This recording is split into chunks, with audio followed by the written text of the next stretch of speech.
Le fils du patron de la mafia ne pouvait pas dormir. Pas avant que l'infirmière ne découpe son oreiller et ne voie la malédiction cachée à l'intérieur. Mason Hartley n'avait que 5 ans, l'unique héritier de l'Empire Hartley, l'une des familles les plus puissantes de Chicago.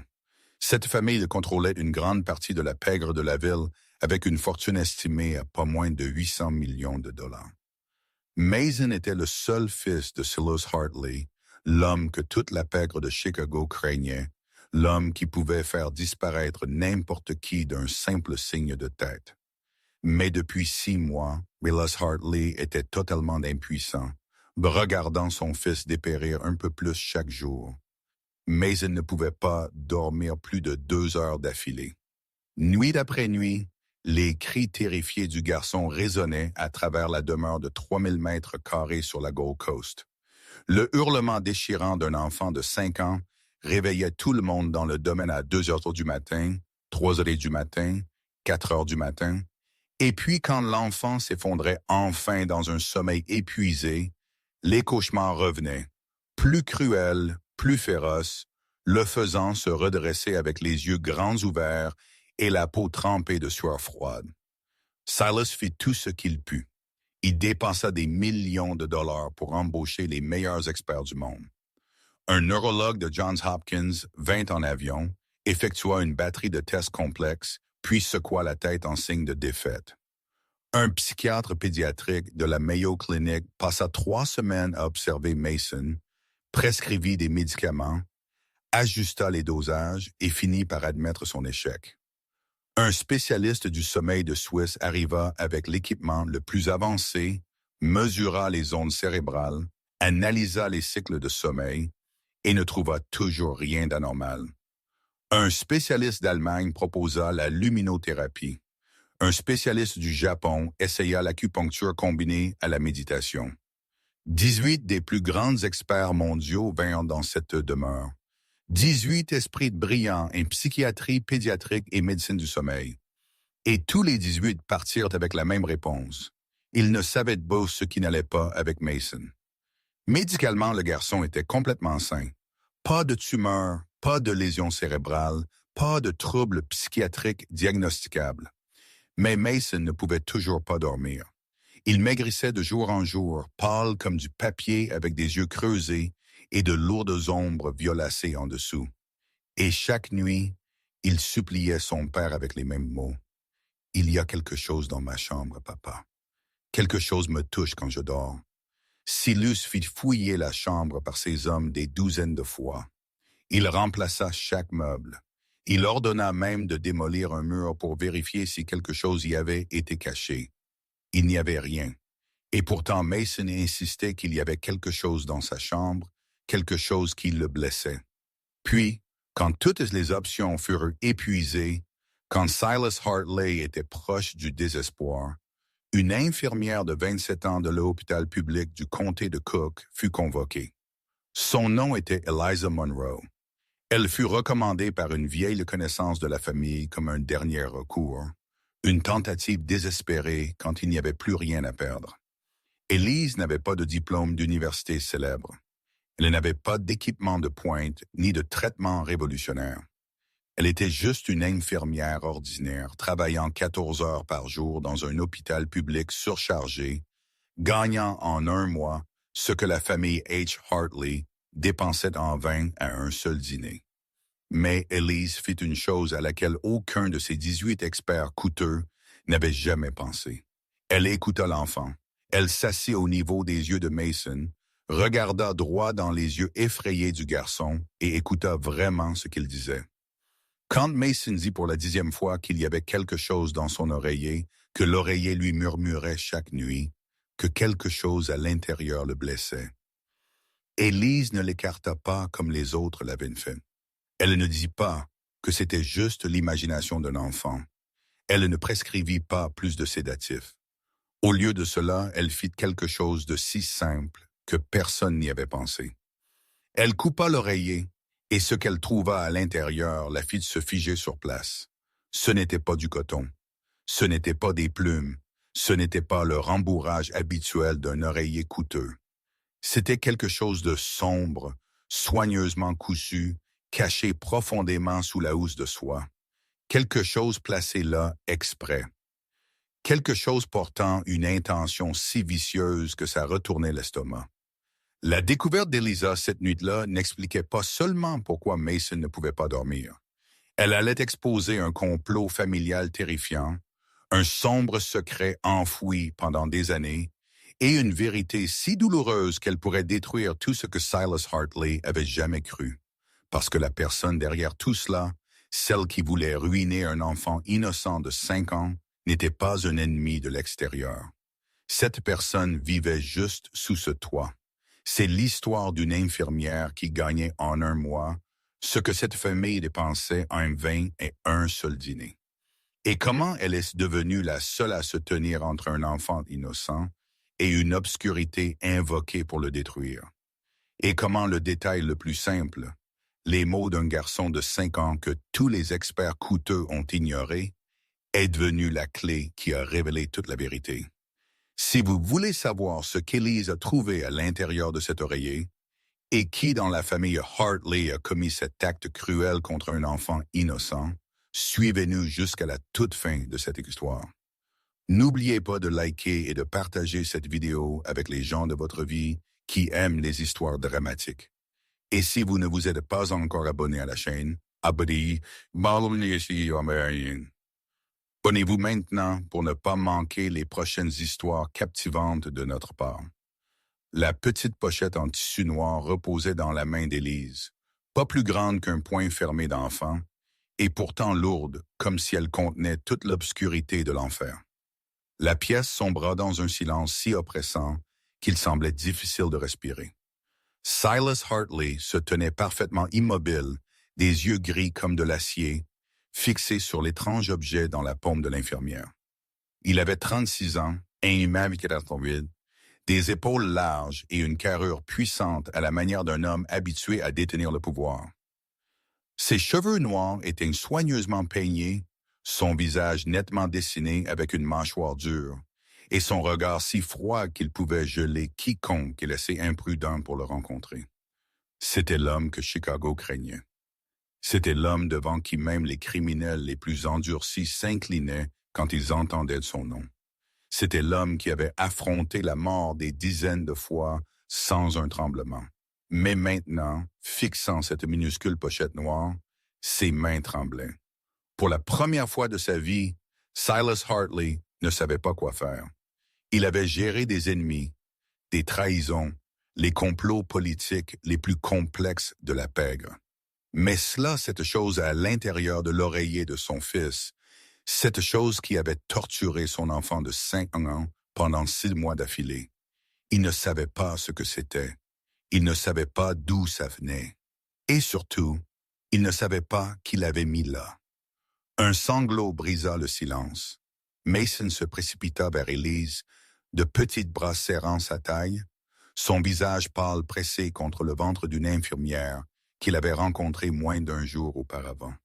Il pleura, chaque hoquet étouffé, aigu de douleur. « Je vous l'ai dit. » Mason haleta, sa voix tremblante de désespoir. « Je vous l'ai dit qu'il y avait quelque chose dans l'oreiller. Je l'ai dit encore, et personne ne m'a cru. Personne ne m'a cru. » Les mots transpercèrent Silas comme une lame. Il regarda son fils, le petit corps mince et tremblant, les petites épaules frissonnant à chaque sanglot, et quelque chose en lui s'effondra. Personne ne m'a cru. Son fils avait supplié pendant 6 mois.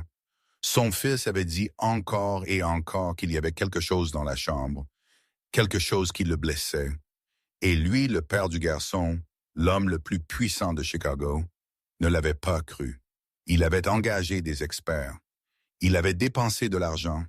Il avait fait tout ce qu'il pensait être juste. Mais il n'avait pas fait la chose la plus simple. Il n'avait pas écouté son enfant. Silas tomba à genoux, ses rotules rencontrant le froid plancher de bois. Il tira Mason dans ses bras, le serra fort contre sa poitrine, sentit le tremblement du garçon voyager directement dans son propre corps. « Je te crois », murmura Silas, sa voix tremblante d'une manière qu'il n'aurait jamais imaginé possible. Je suis désolé. Je suis désolé, mon fils. Pour la première fois depuis des années, le plus notoire patron de la mafia de Chicago prononça les mots « Je suis désolé ». Pour la première fois, l'homme qui ne s'était jamais incliné devant personne s'agenouilla devant un enfant de 5 ans. Élise resta là, la pochette noire toujours dans sa main, observant tout. Elle avait 27 ans, les cheveux bruns soigneusement attachés à la nuque, les yeux noisettes cernés de lourdes ombres de son insomnie chronique. Elle était mince, un peu épuisée, le genre de fatigue qui vient des repas sautés entre des corps de travail interminables. Elle n'appartenait pas à ce monde, un monde de demeures de luxe et de patrons puissants. Mais en étant là, témoin de ce qui se passait, elle comprit quelque chose. Silas Hartley n'était pas le monstre dont les gens murmuraient. Il n'était pas une machine froide et insensible.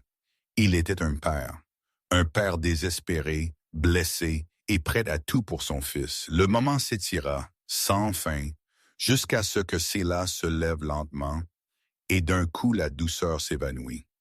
Ses yeux gris se refroidirent à nouveau, aiguisés comme un couteau, et sa voix retrouva son acier froid et familier.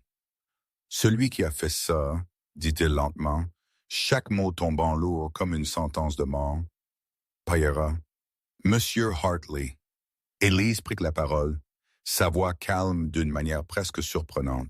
« Nous avons besoin de preuves d'abord. Nous devons savoir ce que c'est qui l'a mis là et pourquoi. Ne laissez pas l'émotion obscurcir votre jugement. » Silas se tourna vers elle, ses yeux affichant une surprise non dissimulée. Une infirmière, une jeune inconnue d'un hôpital public, venait de lui parler directement, venait de lui dire de retenir ses émotions. Personne à Chicago ne lui parlait comme ça. Mais avant qu'il ne puisse réagir, un sanglot étouffé s'éleva de l'encadrement de la porte. Rosa se tenait là, la nounou qui avait pris soin de Mason pendant les 3 dernières années, les larmes coulant sur son visage. « Je vous l'ai dit, » sanglota-t-elle, sa voix tremblante de douleur. « J'ai dit que quelque chose n'allait pas. Je l'ai dit encore, et personne ne m'a cru. » Élise posa la pochette en tissu noir sur le bureau en chaîne du bureau de Silas, directement sous la vive lumière du lustre. La pièce était vaste, tapissée de bibliothèques qui montaient jusqu'au plafond, ornée de tableaux coûteux, meublée de pièces somptueuses. Pourtant, à ce moment, tout sembla s'estomper, ne laissant que cette petite pochette au centre du bureau, comme un objet qui n'appartenait pas à ce monde. Silas se tenait en face d'elle, son visage figé dans une dureté qui semblait sculptée dans la pierre.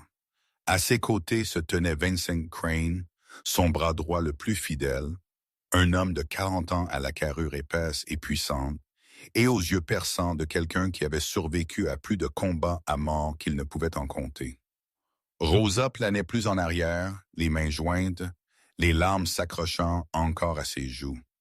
Élise prit une profonde inspiration, puis ouvrit soigneusement l'embouchure de la pochette. Une forte odeur âcre d'herbe séchée s'en dégagea aussitôt, faisant que Rosa se couvrit le nez d'une main et se détourna. C'était une odeur désagréable, comme un mélange de verdure en décomposition et de quelque chose de plus vieux, de plus sombre. Élise utilisa la pointe d'un stylo pour sortir chaque élément, les disposant sur le bureau en une ligne nette. Le premier était une petite touffe de cheveux, châtain clair, doux comme de la soie. Élise jeta un coup d'œil à Mason, recroquevillé sur le canapé dans le coin, puis de nouveau aux cheveux. La couleur, la douceur, une correspondance parfaite. C'étaient les cheveux de Mason. La deuxième chose la fit frissonner. Quelques minuscules rognures d'ongles trop petites pour appartenir à un adulte. Les ongles d'un enfant, les ongles de Mason. Vint ensuite une poignée d'herbes émiettées et séchées, la source de l'odeur âpre se répandant dans la pièce. Élise ne reconnaissait pas la plante, mais elle savait avec certitude qu'elle n'appartenait à aucune médecine ordinaire ou épice commune. Puis elle sortit une photographie et le souffle de Rose se bloqua dans sa gorge. C'était une photo de Mason, un portrait que la famille avait pris il y a environ 1 an, Mais la photographie avait été déchirée en deux, la déchirure courant directement au milieu du visage du garçon, divisant le sourire innocent d'un enfant de 5 ans en deux morceaux déchiquetés. L'objet suivant était une vieille feuille de papier, jaunie par le temps, pliée en quatre. Élise la déplia et vit des symboles étranges écrits à l'encre rouge qui avait foncé en un brun si profond qu'il semblait presque noir. Elle ne reconnaissait pas la langue. Elle ne savait pas ce que cela signifiait. Mais au moment où ses yeux tracèrent en ses coups déchiquetés, un frisson lui remonta le long de la colonne vertébrale. Puis ses doigts touchèrent le dernier objet au fond de la pochette, quelque chose de dur et rond et glacé. Elle le souleva et le plaça sur le bureau. Une alliance en or blanc, finement ouvragée, élégante dans ses lignes délicates. Élise la ramassa, l'inclina sous la lumière et vit une inscription à l'intérieur. Avant qu'elle ne puisse la lire, Silas s'avança et lui arracha l'anneau des mains. Il fixa l'intérieur de la bague et ce fut comme si tout le sang s'était vidé de son visage d'un coup. Ses lèvres bougèrent tandis qu'il lisait la gravure. Caroline et Silas pour toujours. Il resta là, immobile comme une statue, l'anneau tremblant dans sa paume agitée. Il y a 2 ans, le jour des funérailles de sa femme, Silas avait placé cette bague dans la main de Caroline une dernière fois. Il s'était penché et avait embrassé son front, froid et sans couleur, puis avait glissé leur alliance sur le 4e doigt de la femme qu'il avait aimée plus que quiconque au monde. Il avait regardé le cercueil se fermer, l'avait regardé descendre lentement dans la tombe, et il avait cru que cette bague resterait avec elle pour toujours, tout comme le vœu qu'ils s'étaient fait le jour de leur mariage. Cette bague, dit Silas, sa voix rauque et tremblante d'une manière que Vincent n'avait jamais entendue en 15 ans à ses côtés. Je l'ai enterrée avec ma femme. La pièce sombra dans un silence si suffocant que personne n'osait respirer trop fort. Personne n'osait bouger. Quelqu'un, continua Silas, chaque mot forcé comme s'il soulevait une pierre pesant 1000 livres, a déterré la tombe de ma femme pour prendre cette bague. Élise sentit son estomac se nouer. Elle avait pensé que ce n'était qu'une superstition grossière, peut-être un serviteur jaloux, peut-être quelqu'un essayant d'effrayer la famille Hartley. Mais ça, déterrer la tombe d'une morte pour une alliance, la placer avec des cheveux d'enfant et des rognures d'ongles à l'intérieur d'une pochette de malédiction. Ce n'était pas une farce. Ce n'était pas un acte superficiel et impulsif. C'était calculé, planifié, cruel jusqu'à la moelle. Celui qui l'avait fait avait accès à la chambre de Mason sans éveiller de soupçon. Celui qui l'avait fait savait où Caroline était enterrée et avait la capacité de déranger la tombe sans que personne ne le remarque. Celui qui l'avait fait ne voulait pas seulement blesser Mason. Il voulait profaner Caroline, entraîner une morte dans un complot destiné à détruire son propre fils. Il voulait lier la mort d'une mère à la ruine d'un enfant. Silas serra le poing autour de l'anneau jusqu'à ce que ses jointures blanchissent. Quand il leva la tête, ses yeux gris n'étaient plus de l'acier froid. Ils étaient une tempête, la fureur brute et primale d'un homme qui venait de voir la mémoire de sa défunte femme violée de la manière la plus brutale imaginable. « Trouvez qui a fait ça, dit-il, sa voix si froide que l'air dans la pièce sembla s'épaissir et geler. À tout prix, Silas ne perdit pas une seconde de plus. Il se tourna vers Vincent avec un regard froid comme une lame et donna l'ordre d'une voix qui n'admettait pas de désaccord. « Verrouillez tout le domaine. Personne n'entre ni ne sort tant qu'ils n'ont pas trouvé qui a fait ça. » Vincent hocha la tête et sortit immédiatement son téléphone, appelant la sécurité pour poster des hommes à chaque sortie. Le portail principal, le portail latéral, la porte arrière, près de la cuisine, même les étroits chemins du personnel. Tout fut scellé hermétiquement en moins de 10 minutes. La demeure de 3000 mètres se transforma en une prison de luxe en un clin d'œil, et tout le monde à l'intérieur devint un suspect. Vincent revint dans le bureau avec une tablette à la main, le visage figé et sévère.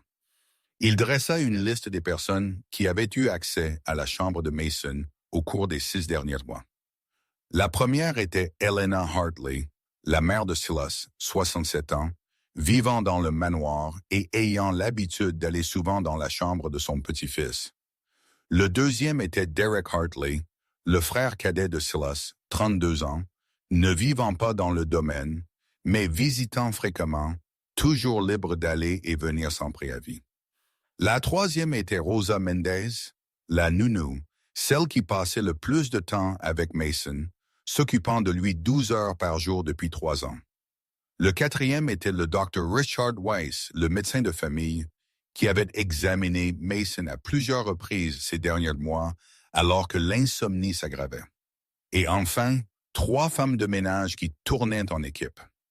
Vincent fit une pause puis ajouta qu'il venait de découvrir un détail étrange. La caméra de sécurité dans le coin de la chambre de Mason était hors service depuis 7 mois, juste avant la période où les problèmes de sommeil du garçon avaient commencé.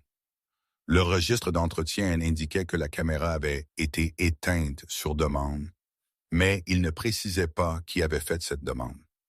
Salas grinça des dents et ordonna à Vincent de découvrir immédiatement qui avait demandé la désactivation de la caméra.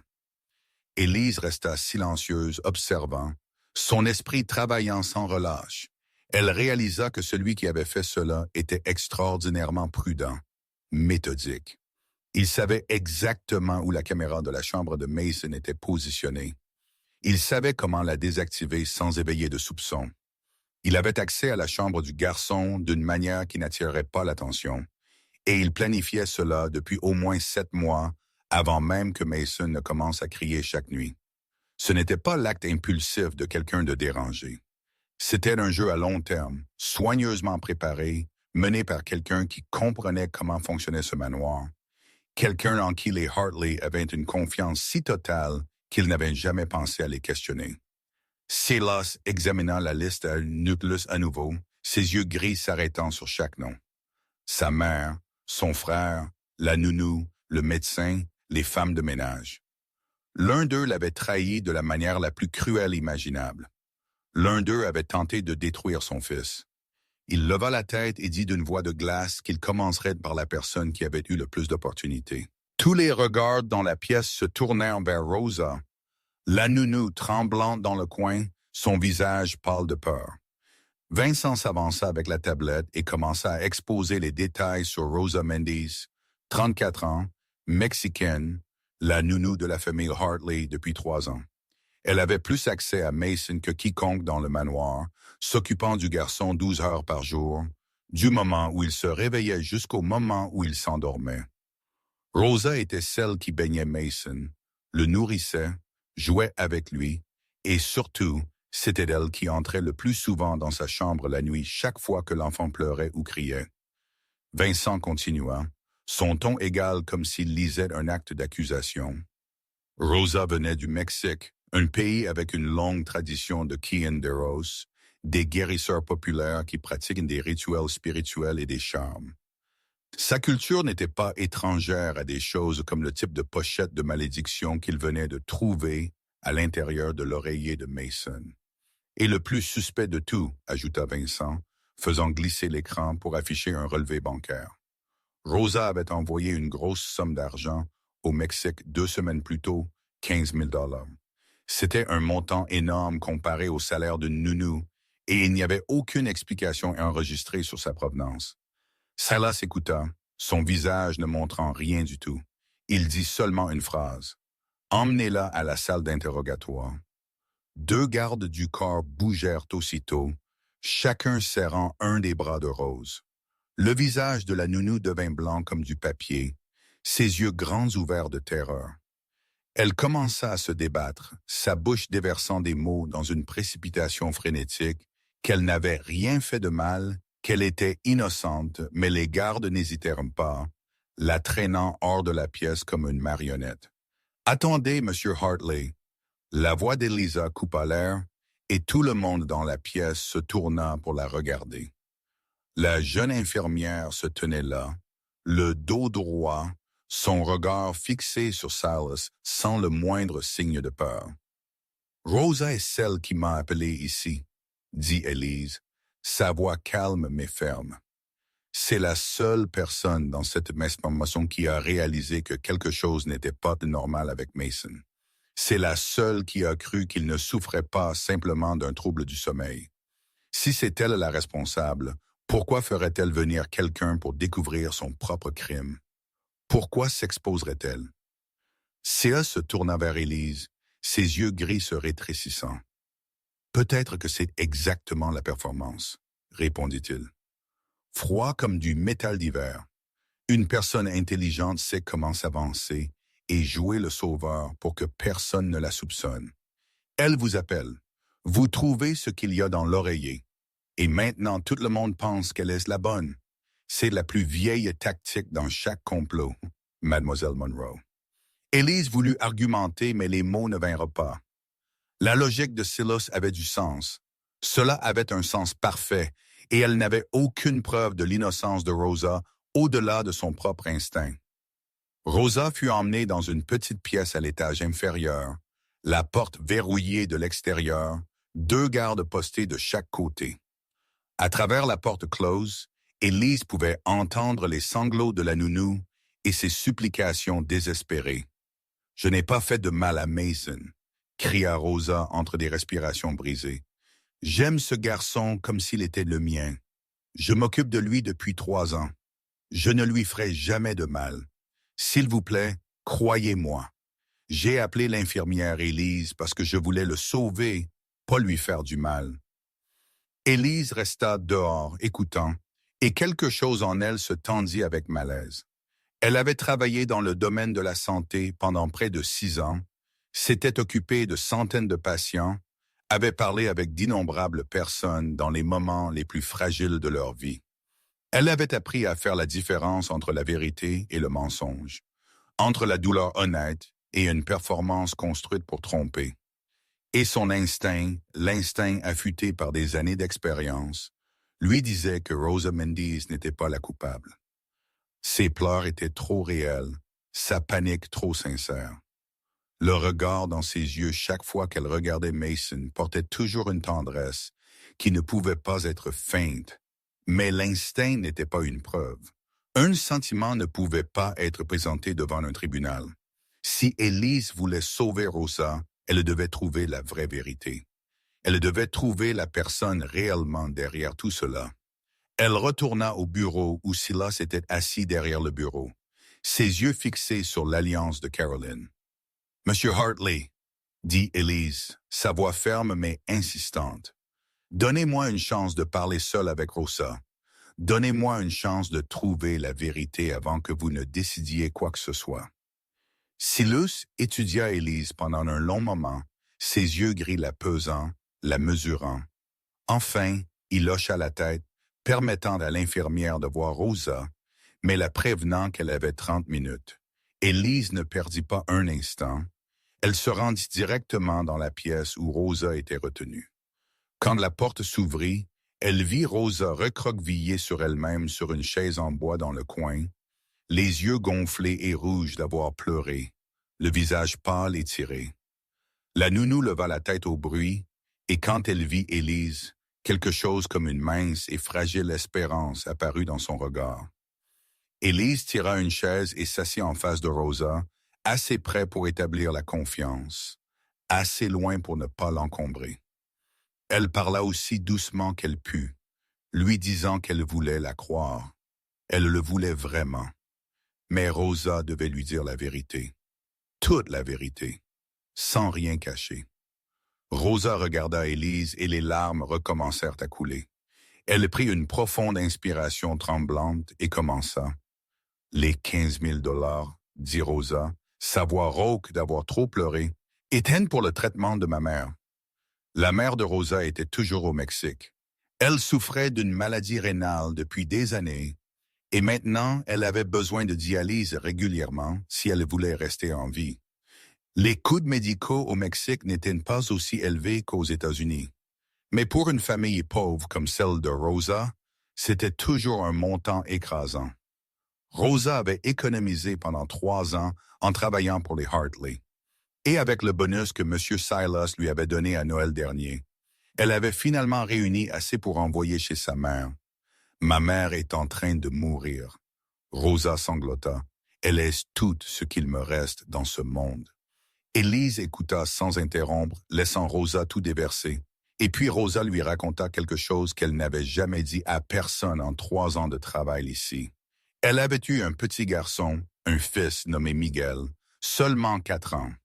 Il y a 5 ans, Miguel est mort dans une violence de gang chez elle. L'enfant jouait dehors quand une balle perdue est arrivée. Rosa n'a pas pu le sauver. Elle a tenu son corps dans ses bras et a crié dans la rue, entourée de sang. Après cela, elle a quitté le Mexique, est venue en Amérique, essayant de fuir le souvenir de cette douleur. Et puis elle a rencontré Mason. Quand je regarde Mason, dit Rosa, sa voix brisée, je vois Miguel, le même âge, les mêmes grands yeux, le même sourire innocent. J'aime ce garçon comme s'il était le mien. Je m'occupe de lui comme s'il était l'enfant que j'ai perdu. Je ne lui ferai jamais de mal, jamais. Rosa continua en disant qu'elle avait senti que quelque chose n'allait pas avec Mason bien avant que les cris nocturnes ne commencent. Elle pouvait sentir quelque chose de sombre se rassembler autour du garçon, mais personne ne la croyait. Qui croirait une nounou mexicaine parlant d'esprit et de malédiction? Chez elle, les gens appelaient ça le mal de ojo, le mauvais œil, une malédiction jetée sur quelqu'un par une personne malveillante. Rosa connaissait ce sentiment. Elle avait grandi avec des histoires comme ça. Et elle savait quand quelqu'un était maudit. Élise regarda les yeux de Rosa, cherchant les failles d'un mensonge, d'une performance jouée pour survivre. Mais elle ne trouva rien d'autre que de la douleur. La douleur d'une mère qui avait perdu son enfant. La douleur d'une femme désespérée de sauver sa propre mère. La douleur d'une nounou qui aimait l'enfant dont elle avait la charge comme sa chair et son sang. Élise avait rencontré des centaines de patients, avait vu toutes sortes de personnes dans les moments les plus fragiles de leur vie. Elle connaissait la différence entre la tromperie et le désespoir. Et Rosa ne mentait pas. Rosa aimait Mason. Vraiment. Soupçonnez-vous quelqu'un?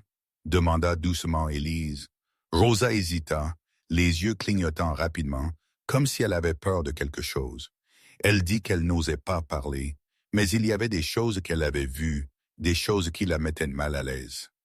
« Madame Helena », murmura Rosa comme si elle craignait que quelqu'un l'entende.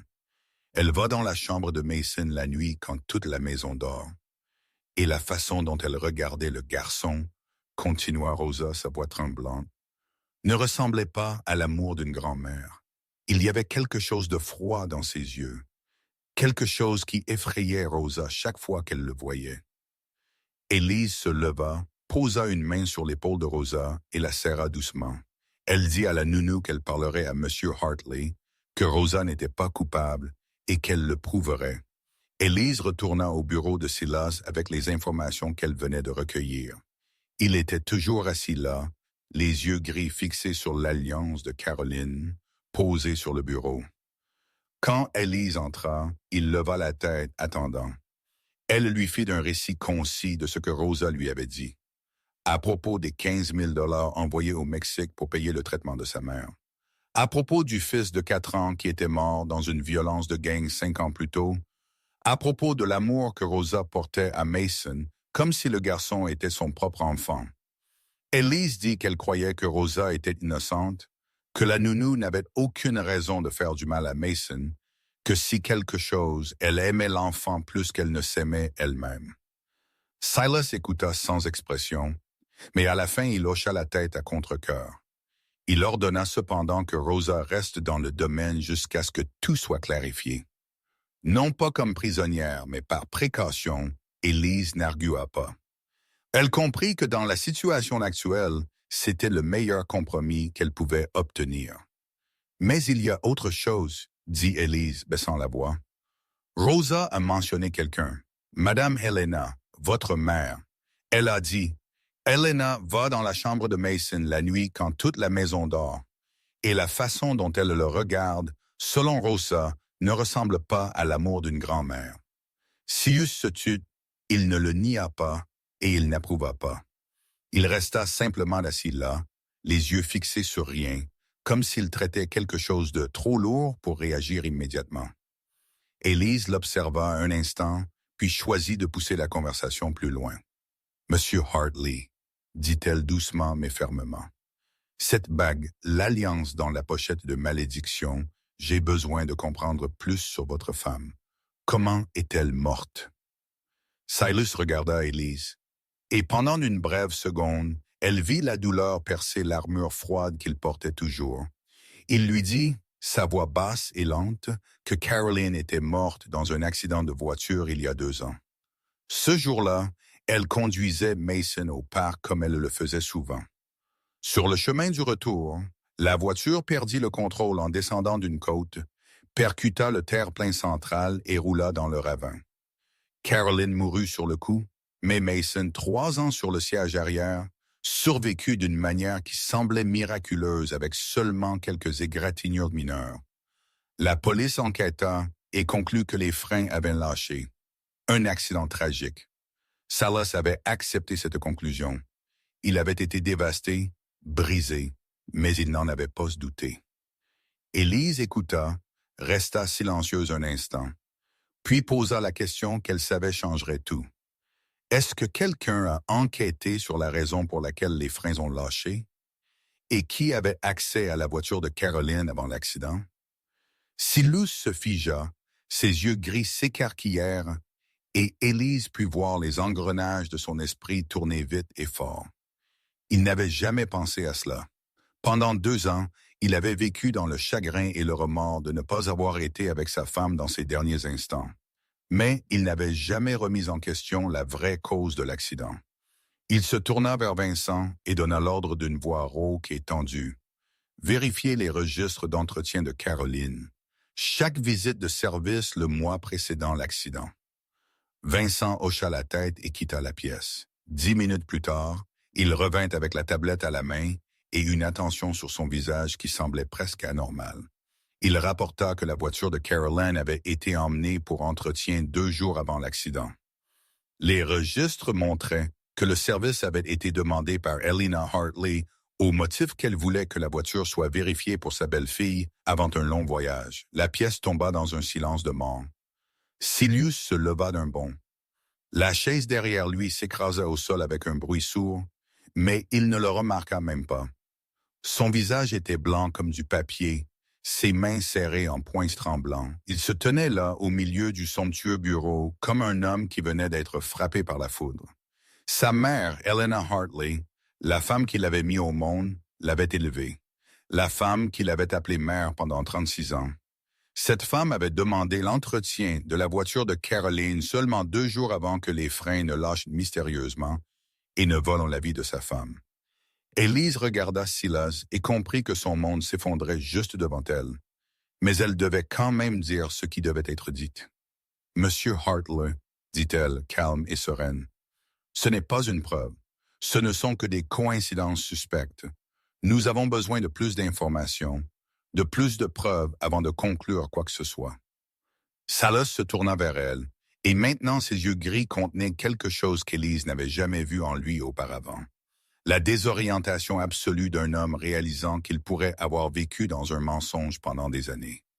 Il parla lentement, chaque mot tombant lourd comme une pierre. « Si ma mère a tué ma femme, je... » Il ne termina pas. Il n'en eut pas besoin. Ses yeux dirent le reste. La porte du salon s'ouvrit et Elena Hartley entra. C'était la première fois qu'Élise voyait la femme en personne, et sa première impression fut d'une perfection si polie qu'elle en était presque troublante. Elena avait 67 ans, et pourtant elle portait la beauté d'une femme de la haute société qui avait été soigneusement entretenue toute sa vie. Ses cheveux argentés étaient bouclés en place sans une seule mèche déplacée. Son visage légèrement maquillé mais impeccablement fait. Ses vêtements coûteux, leur coupe irréprochable sur une silhouette encore mince. Elle se tenait le dos parfaitement droit, le menton légèrement relevé, la posture de quelqu'un habitué à être servi et habitué à tout contrôler autour d'elle. Mais quand Élise regarda le sourire d'Helena, elle remarqua quelque chose d'étrange. Le sourire n'atteignait jamais ses yeux. « Silas, que se passe-t-il? » demanda Elena, sa voix empreinte de la cadence inquiète d'une mère concernée. Pourquoi la maison est-elle bouclée? J'ai entendu dire qu'il était arrivé quelque chose à Mason. Comment va-t-il? Je suis si inquiète. Élise resta dans le coin, observant la femme avec les yeux de quelqu'un d'entraîné à lire les gens dans leurs états les plus vulnérables. Les questions étaient neutres, le ton était juste. Même l'expression sur le visage d'Elena était juste. Et pourtant, quelque chose clochait. Il y avait une raideur dans la façon dont Elena parlait, comme si elle récitait des lignes qu'elle avait répétées. Son inquiétude ne venait pas naturellement de l'intérieur. Elle la portait comme un manteau qu'elle aurait enfilé. Elena se tourna vers Élise, ses yeux se rétrécissant un bref instant avant qu'elle n'offre un sourire poli. « Et qui êtes-vous? Je ne vous ai jamais vu ici auparavant. » Silas répondit pour Élise, sa voix calme, mais teintée de quelque chose de plus froid que d'habitude. « C'est Elise Monroe, une infirmière que nous avons faite venir pour s'occuper de Mason. » Elena hocha la tête, mais la façon dont elle regardait Élise contenait autre chose. Pas de bienvenue, pas de gratitude, mais une évaluation. Un regard de mesure comme si elle décidait si cette jeune infirmière était une menace. « Alors, qu'avez-vous trouvé dans la chambre de mon petit-fils? » demanda Elena, sa voix portant toujours son masque d'inquiétude. Mais Élise remarqua que la question était venue trop vite, trop directement, comme si c'était la seule chose qu'Elena voulait vraiment savoir. « Rien de significatif, madame, » répondit Élise calmement, gardant son visage parfaitement vide. Tout au long de l'échange, Silas resta silencieux, étudiant sa mère. Pour la première fois en 36 ans, il regardait Elena avec une attention d'une nature totalement différente. Il cherchait des signes qu'il n'avait jamais pris la peine de remarquer auparavant. L'inquiétude dans sa voix était-elle réelle ou jouée quand elle prononçait le nom de Mason? Ses yeux portaient-ils l'amour d'une grand-mère? Ou tout cela avait-il été un acte impeccable, joué pendant des années? Elena sembla sentir le changement dans le regard de son fils. Elle fit une pause d'un battement de cœur, le sourire sur sa bouche se crispant. « Silas, pourquoi me regardes-tu comme ça? » demanda-t-elle, sa voix toujours douce, mais avec un fil de tension tissé en dessous.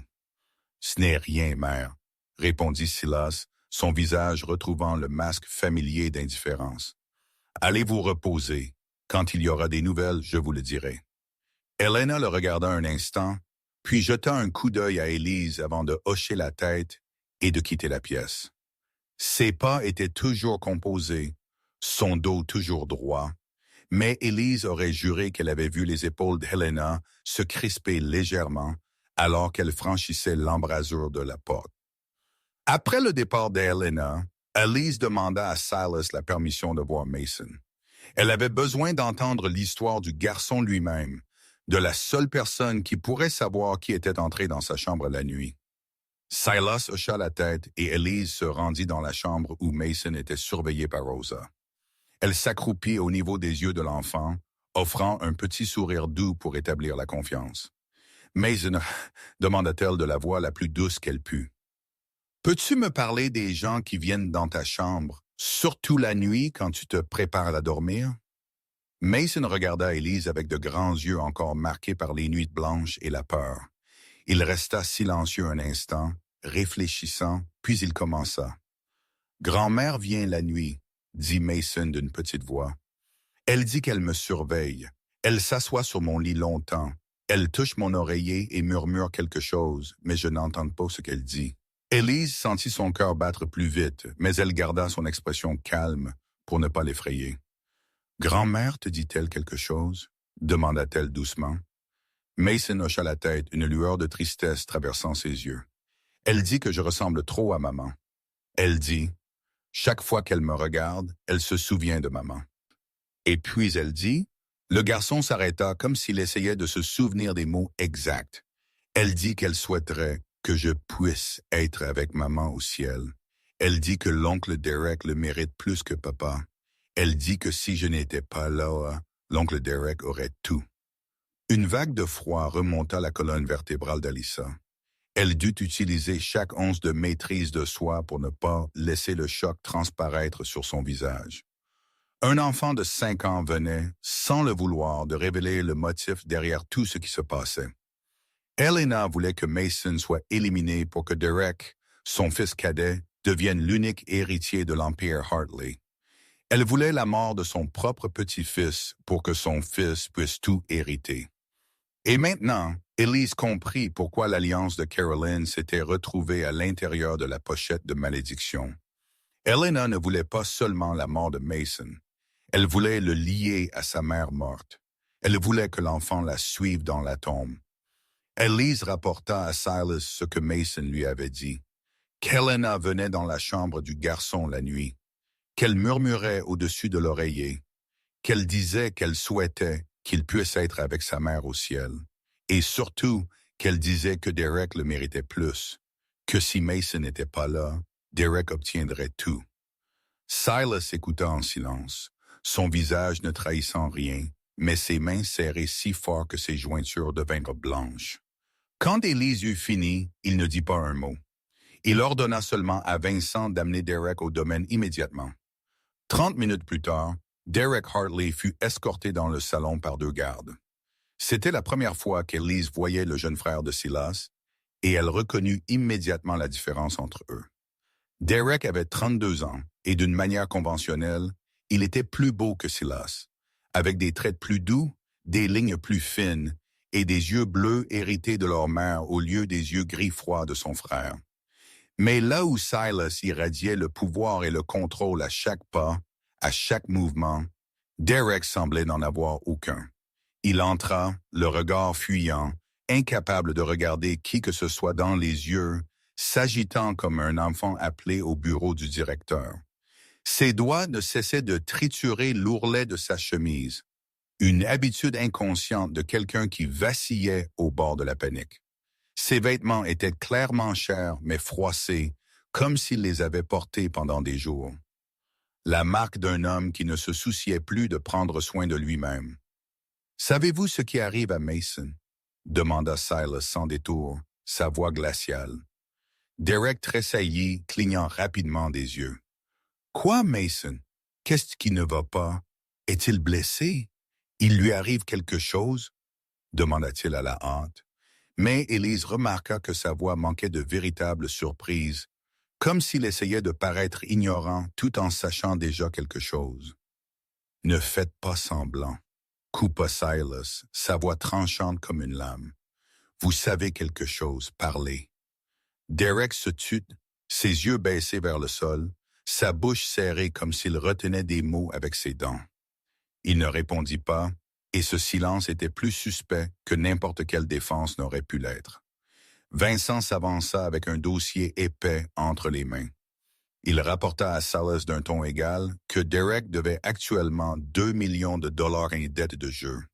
Les créanciers le menaçaient depuis 3 mois et il ne pouvait pas payer. Si Mason disparaissait, Derek deviendrait l'unique héritier de l'Empire Hartley.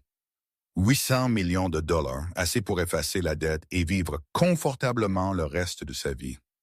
Le visage de Silas changea alors qu'il absorbait l'information. Il se dirigea vers Derek et le surplomba, la pression qui émanait de lui si fortement que Derek recula d'un pas. « Vous aviez tellement besoin d'argent que vous feriez du mal à votre propre neveu? » demanda Silas, sa voix tremblante de rage. « Vous avez laissé mère faire ça à Mason pour que vous puissiez hériter. Vous avez vendu votre neveu pour payer vos dettes de jeu. » Derek s'effondra, les larmes coulant sur un beau visage ravagé par la tension. « Je n'ai pas fait de mal à Mason, » cria-t-il, sa voix brisée par le désespoir. « Je jure que non. J'aime Mason. C'est mon neveu. C'est mon sang. Je sais que je suis un échec. Je sais que je ne mérite rien. Je sais que je vous ai déçu encore et encore.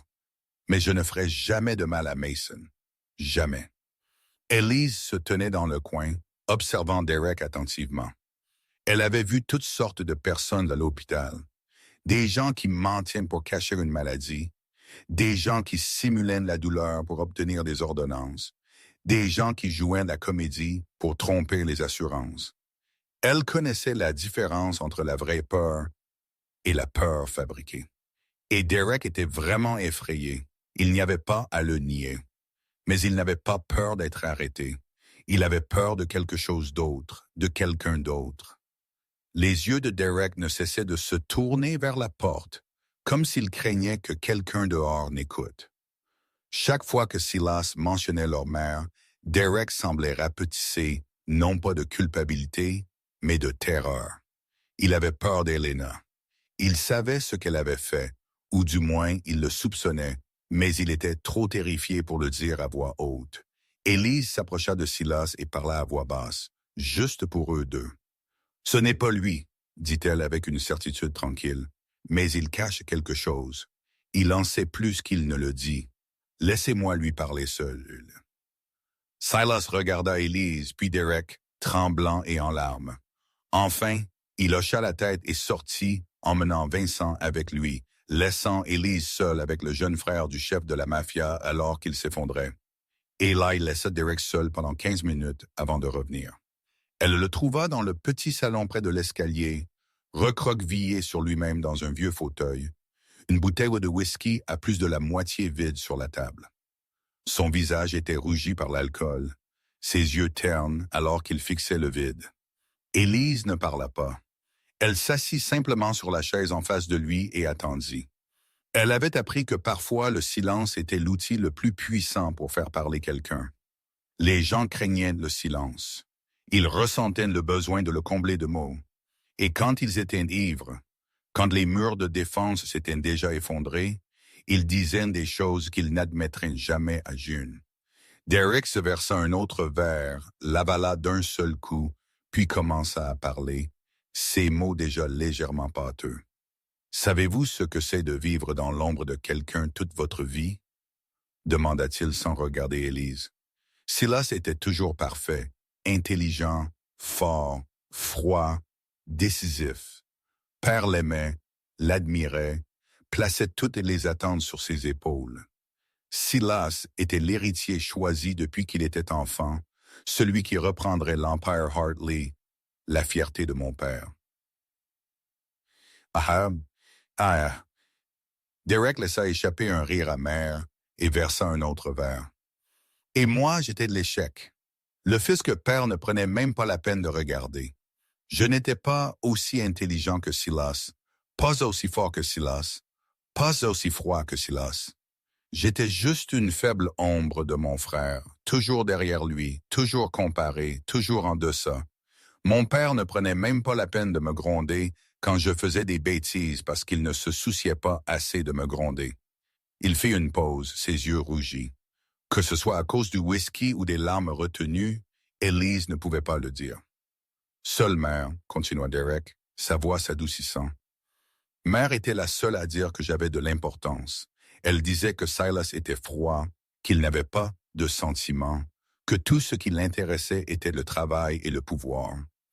Elle disait que j'étais celui qui avait un cœur, avec de la tendresse, celui qui méritait d'être aimé. Elle était toujours là pour moi quand le monde entier me tournait le dos. Élise écouta sans interrompre, laissant Derek déverser ce qu'il portait probablement en lui depuis des années. « Mère disait toujours, » murmura Derek, sa voix commençant à trembler. « Mère disait que si Mason n'était pas là, je serais l'héritier. Mère disait que Silas pouvait avoir le pouvoir. Mais Mason serait celui qui obtiendrait tout quand Silas mourrait. Et moi, je n'aurais rien. » Derek leva soudain la tête et regarda Élise droit dans les yeux, ses yeux bruts de désespoir. « Mais je ne veux pas ça. » Il cria presque. « Je ne veux pas que mon neveu meure. Mason est un enfant innocent. Il m'appelle oncle Derek. Il court pour me serrer dans ses bras chaque fois que je lui rends visite. Il me regarde comme si j'avais de l'importance. Je l'aime. Je n'ai jamais voulu lui faire de mal. » Élise observa Derek un instant, puis demanda doucement, sa voix ne portant aucun jugement. « Derek, votre mère a-t-elle fait quelque chose pour vous aider? Quelque chose pour vous faire l'héritier? » Derek devint rigide, la bouteille dans sa main s'arrêta en l'air. Il regarda Élise, puis baissa les yeux, puis la regarda de nouveau comme s'il luttait contre lui-même. Finalement, Après un long silence qui sembla étrangler l'air, il murmura. « Ma mère connaît une femme. Il l'appelle Madame Céleste, continua Derek. Sa voix si basse, Élise dut se pencher pour entendre. Elle va voir cette femme en banlieue, je ne sais pas pourquoi. Mère ne le dit jamais, mais chaque fois qu'elle revient de la voir, elle me demande des nouvelles de Mason. Est-ce que Mason va bien? Est-ce que Mason dort? Est-ce que Mason pleure la nuit? Au début, je n'ai pas remarqué, mais ensuite j'ai réalisé qu'elle demandait trop, qu'elle se souciait trop, comme si elle attendait que quelque chose arrive au garçon. Derek posa la bouteille et se serra la tête à deux mains. « S'il vous plaît, ne dites pas à mon frère que je vous l'ai dit, » supplia-t-il, sa voix tremblante. « J'ai peur de ma mère. Vous ne comprenez pas à quel point elle est terrifiante. Elle fera n'importe quoi pour obtenir ce qu'elle veut. Elle peut sourire à quelqu'un pendant qu'elle planifie de le détruire. Elle peut tenir son petit-fils dans ses bras pendant qu'elle le maudit. » Élise se leva et dans son esprit, la dernière pièce se mit en place. Madame Céleste, la mystérieuse femme de banlieue, était la clé qui pourrait tout révéler. Élise rapporta à Silas ce que Derek avait laissé échapper alors qu'il était ivre. Le nom de Madame Céleste fit que Silas ordonna à Vincent de tout découvrir sur la femme immédiatement. Vincent se connecta au réseau complet d'informations de la pègre de la famille Hartley. Des yeux et des oreilles dispersés dans tout Chicago, des gens prêts à vendre le moindre morceau de connaissance en échange de protection ou d'argent de la part du patron le plus puissant de la ville. En quelques heures, Vincent eut une réponse. Madame Céleste, de son vrai nom Céleste Beaumont, 55 ans, haïtienne, tenait une petite boutique dans la banlieue sud de Chicago. Le magasin vendait des herbes, des bougies, des fournitures spirituelles, et selon les rumeurs dans la pègre, elle acceptait également des travaux spéciaux pour des clients prêts à payer un prix élevé. Silas se prépara immédiatement à aller la voir, mais Élise l'arrêta à la porte. « Je viens avec vous, » dit-elle, non pas comme une suggestion, mais comme une affirmation. Silas la regarda avec irritation. « Ce n'est pas votre affaire, » dit-il froidement. « Je peux m'en occuper. Vous avez besoin de quelqu'un pour vous calmer. » Élise rétorqua, affrontant sa menace sans cilier. « Nous avons besoin du témoignage de cette femme, pas d'un cadavre. Si vous la tuez avant qu'elle ne parle, nous perdons la seule preuve qui peut impliquer la personne vraiment derrière tout cela. » Silas regarda Élise pendant plusieurs longues secondes interminables, puis finit par hocher la tête à contre-cœur. Ils traversèrent la ville alors que la nuit commençait à tomber. La boutique de Madame Céleste était située dans une ruelle étroite, dans un quartier peu fréquenté, coincée entre une laverie qui avait fermé et un magasin d'occasion qui semblait abandonné. Une enseigne usée pendait au-dessus de la porte avec des lettres délavées. Madame Céleste, guérison spirituelle. Une faible lumière jaune filtrait de l'intérieur à travers un rideau de fenêtres poussiéreux. Silas poussa la porte et entra, Élise le suivant de près. L'odeur lourde d'encens les frappa aussitôt, mélangée à l'odeur d'innombrables herbes séchées suspendues au plafond et empilées sur de vieilles étagères en bois. Des bougies de toutes les couleurs et tailles tapissaient les murs à côté de bocaux en verre remplis de choses qu'Élise ne voulait pas savoir. Une femme se tenait derrière le comptoir, arrangeant des bocaux d'herbes. Elle avait 55 ans, la peau foncée, haïtienne avec de longs cheveux noirs tressés en de nombreuses petites nattes qui lui tombaient dans le dos. Ses yeux étaient aiguisés comme des couteaux, et quand elle leva la tête et vit qui était entré dans sa boutique, son visage pâlit en un instant. Tout le monde à Chicago connaissait Silas Hartley. Tout le monde à Chicago savait qu'il ne fallait pas que cet homme se présente à votre porte la nuit. « Je ne sais pas ce que vous voulez, » dit Madame Céleste, essayant de garder son calme, bien que ses mains tremblaient légèrement. « Je ne vends que des herbes et des bougies. Je n'ai rien à voir avec les affaires de votre peuple. » Silas ne parla pas. Il s'approcha du comptoir, sortit la pochette en tissu noir de son manteau et la posa sur le verre avec un bruit sec et dur. C'est à vous? Demanda-t-il, sa voix glaciale. Madame Céleste baissa les yeux vers la pochette de malédiction, et Élise vit le moment exact où elle reconnut son propre travail. Le visage de la femme passa du pâle au cendré, et la netteté de ses yeux fut inondée de peur. Elle ouvrit la bouche pour le nier, mais Silas parla le premier. Vous pouvez me dire la vérité et quitter cette ville ce soir avec suffisamment d'argent pour recommencer ailleurs, dit-il lentement. Ou vous pouvez continuer à mentir. Et je ferai en sorte que personne à Chicago ou ailleurs ne vous retrouve jamais. Choisissez. Madame Céleste regarda Silas, puis Élise, puis de nouveau la pochette sur le comptoir, comme si c'était une sentence de mort. Finalement, elle laissa échapper un long soupir, ses épaules s'affaissant en signe de capitulation. Elle avoua tout. Helena Hartley était venue la voir 7 mois plus tôt. Une femme luxueuse aux yeux froids comme ceux d'un serpent. Helena avait demandé un travail. C'était le mot exact qu'elle avait utilisé. Un travail destiné à envoyer l'enfant après sa mère. Helena avait fourni tout ce dont Madame Céleste avait besoin. Les cheveux de l'enfant, les rognures d'ongles de l'enfant, une photographie et surtout une alliance qu'Helena affirmait avoir prise de la tombe de sa belle-fille. Helena avait payé 50 000 $ en espèces. Elle n'avait pas demandé le prix. Elle n'avait pas marchandé, avait seulement remis l'argent et exigé que le travail soit terminé dans la semaine. « J'ai fait ce qu'elle a demandé », dit Madame Céleste, sa voix dépouillée de toute fierté. « Je n'ai pas demandé pourquoi. L'argent est l'argent. Je n'ai pas pensé aux conséquences. » Sur le chemin du retour au domaine, Silas resta silencieux au volant, les yeux fixés sur la route sombre devant lui. Élise était assise à côté de lui, silencieuse elle aussi. Elle savait qu'aucun mot ne pouvait le réconforter maintenant. Il avait une chaîne complète de preuves, une confession directe de la femme qui avait fait la malédiction, des preuves physiques à l'intérieur de la pochette noire, un motif clair, une opportunité qui ne pouvait être niée. Tout cela pointait vers une seule personne, sa propre mère, et ils savaient tous deux que demain serait le jour le plus difficile de la vie de Silas Hartley. Il était tard dans la nuit. Le domaine était plongé dans le silence, mais la lumière du bureau de Silas était toujours allumée. Il était assis seul derrière le grand bureau en chêne. 2 photographies encadrées étaient posées devant lui, sorties d'un tiroir. L'une était leur photo de mariage, lui et Caroline, jeunes et souriants, inconscients de la cruauté du destin envers eux. L'autre était une photo de Mason nouveau-né, une petite vie rosée blottie dans les bras de sa mère.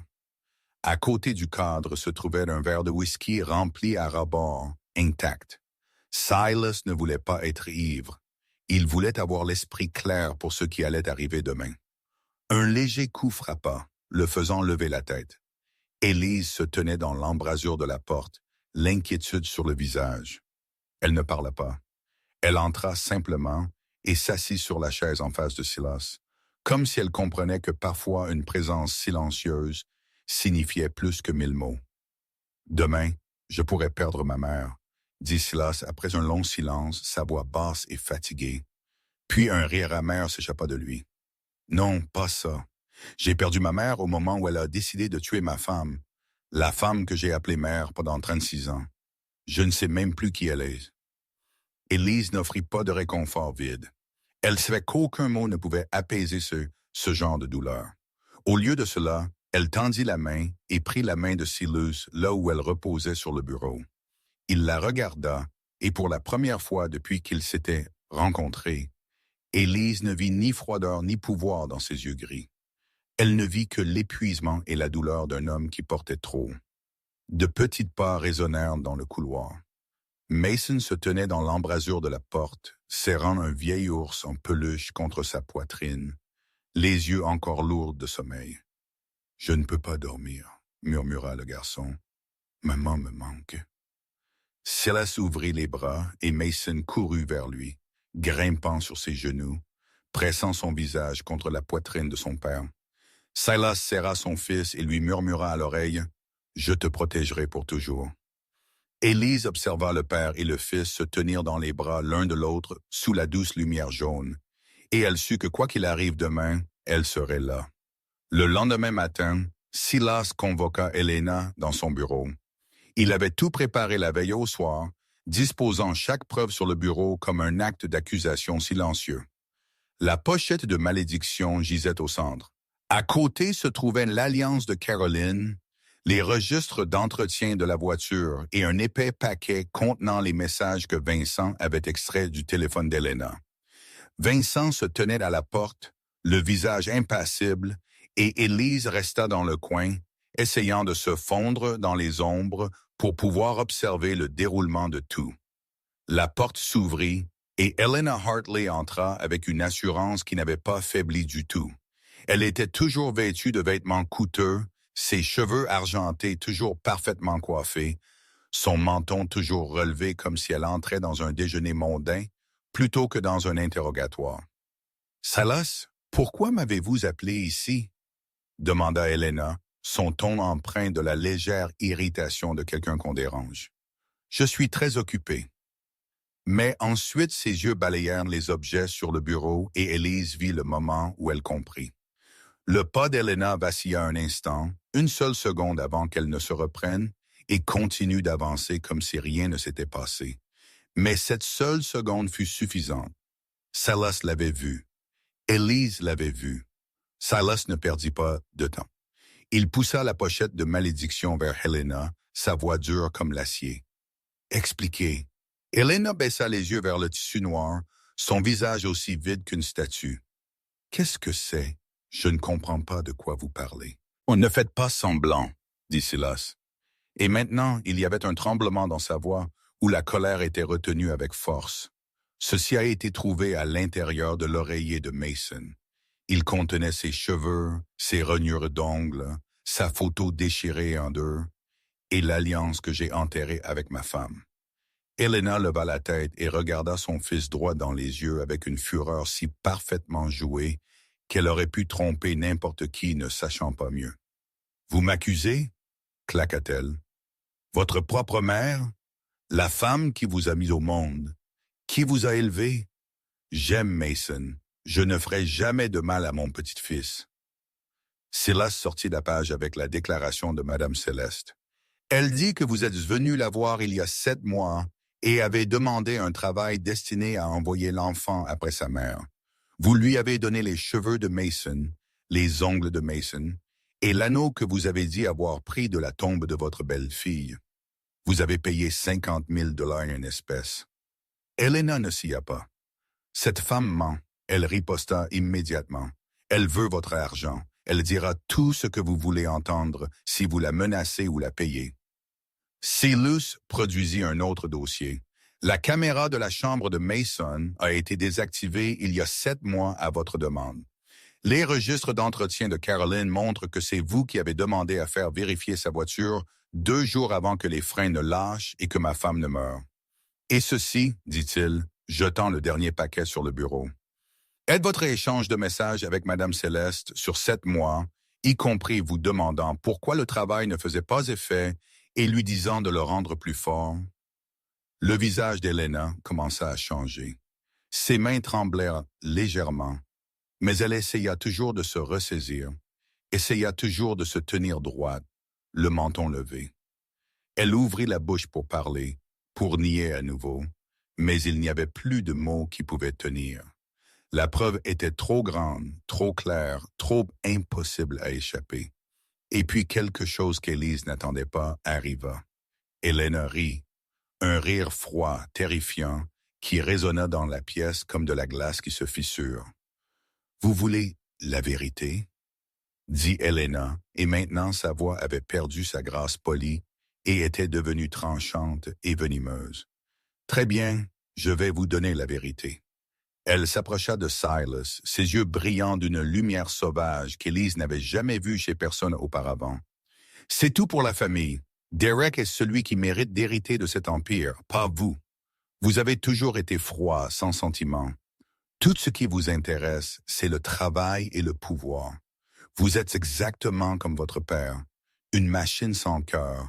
Derek est celui qui a de la tendresse, un cœur, celui qui mérite d'être aimé. » La voix d'Helena s'éleva, plus dérangée. Et Mason, il ressemble trop à Caroline. Chaque fois que je le vois, je me souviens de la femme qui a volé mon fils. Caroline a fait de vous un étranger. Avant de l'épouser, vous m'écoutiez. Vous vous souciez de moi, de Derek, de la famille. Mais après l'avoir épousée, vous ne vous souciez plus que d'elle et de votre travail. Je vous ai perdu à cause de cette femme. Elle cracha les mots, de la salive brillant au coin de sa bouche. Derek a besoin d'une chance.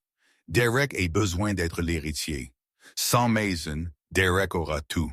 Cet enfant est le seul obstacle entre Derek et l'avenir qu'il mérite. Silas resta immobile, chaque mot d'Helena le frappant comme un couteau planté droit dans sa poitrine. Il fixa sa mère, la femme qu'il avait mis au monde, l'avait tenu quand il était petit, lui avait appris ses premiers mots, et se tenait maintenant devant lui, le visage tordu par la haine, confessant qu'elle voulait tuer son propre petit-fils. Élise vit Silas trembler, tout son corps trembler. Et pourtant, il resta debout. Il n'avait pas fini. Il en avait encore besoin. Il avait besoin de toute la vérité.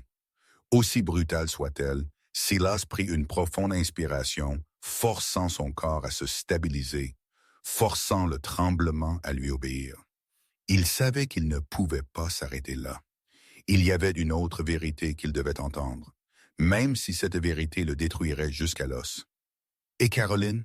demanda-t-il, sa voix basse et lente, chaque mot sortant comme s'il soulevait une pierre pesant 1000 livres. Il fit glisser le dossier d'entretien de la voiture sur le bureau et le posa directement devant Helena. « Vous avez demandé le service sur sa voiture 2 jours avant l'accident. »« Pourquoi ?» Helena se tut. Pour la première fois depuis le début de la confrontation, elle n'avait pas de réponse prête. Ses yeux clignèrent rapidement, comme si elle cherchait une explication crédible, un moyen de sortir de l'impasse dans laquelle son fils l'avait acculé. « Je voulais seulement m'assurer que la voiture était sûre pour ma belle-fille, » dit finalement Helena. Et la netteté d'avant s'était drainée de sa voix, la laissant mince et peu convaincante. Caroline partait en long voyage avec Mason. J'étais inquiète, alors j'ai demandé à quelqu'un de vérifier la voiture. Un accident est un accident. Je n'y étais pour rien. Les freins ont lâché, mère, dit Silas. Sa voix se transforma en glace. Juste après que vous ayez fait réviser la voiture. Juste après que vous ayez demandé qu'elle soit vérifiée. Ces freins ont fonctionné parfaitement pendant 3 ans et ont ensuite soudainement lâché 2 jours après que vous ayez demandé l'entretien. Vous pensez que c'est une coïncidence? Helena resta là, son visage changeant d'expression plusieurs fois en quelques secondes, du calme maîtrisé à l'anxiété, puis à la peur. Et puis, quand elle réalisa qu'il n'y avait plus d'échappatoire, le dernier vestige de son sang-froid s'effondra complètement. « Très bien !» hurla Helena, sa voix se brisant en quelque chose de sauvage. « Vous voulez l'entendre? Je vais vous le dire. Vous voulez la vérité? Je vais vous donner la vérité. Cet accident de voiture n'était pas un accident.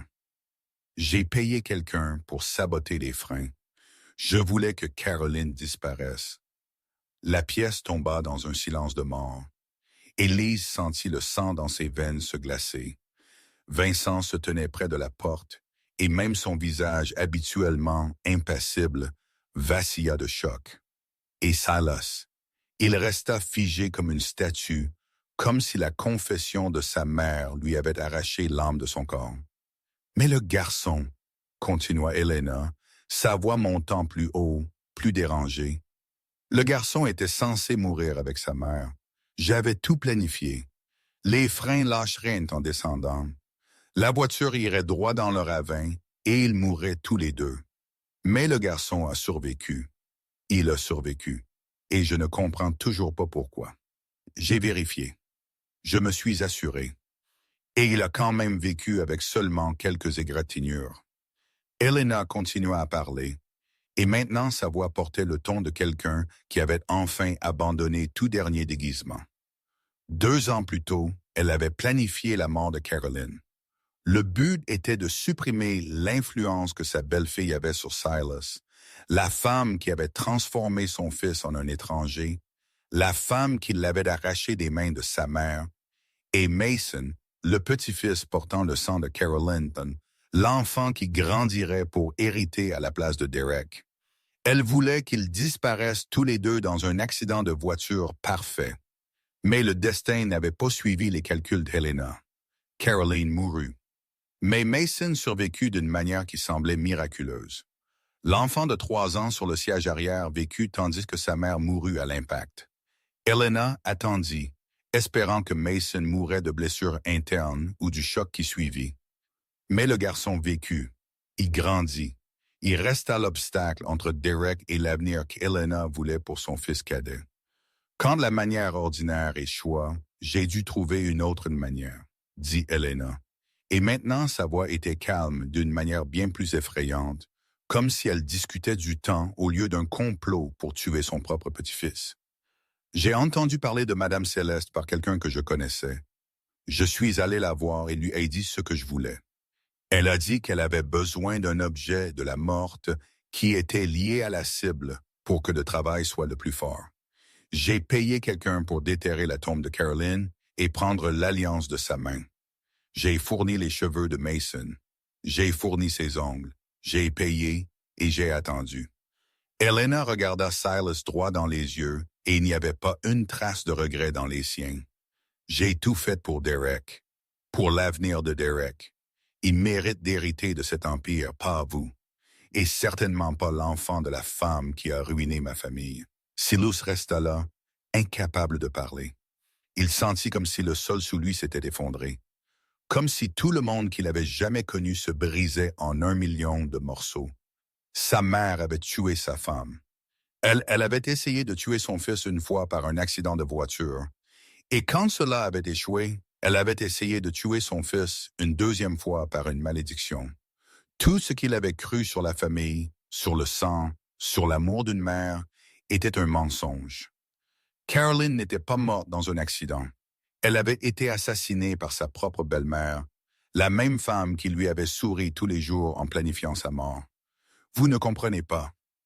Helena continua à parler, son ton prenant la cadence auto-justificative de quelqu'un qui croyait avoir raison. J'ai tout fait pour la famille. Derek est mon fils. Il mérite d'être aimé. Il mérite d'être protégé. Et vous ne vous souciez que du travail. Vous n'avez jamais eu besoin de moi. Vous aviez le monde entier, le pouvoir, l'argent, tout. Derek n'avait rien d'autre que moi. Je devais l'aider. Personne d'autre ne le ferait. Élise se tenait dans le coin, observant tout avec un cœur qui se sentait écrasé dans un point. Elle avait vu des choses terribles dans sa vie, avait vu la mort, avait vécu à côté de la douleur et de la perte à l'hôpital tous les jours. Mais elle n'avait jamais rien vu de tel. Une mère transformée en monstre par un favoritisme aveugle.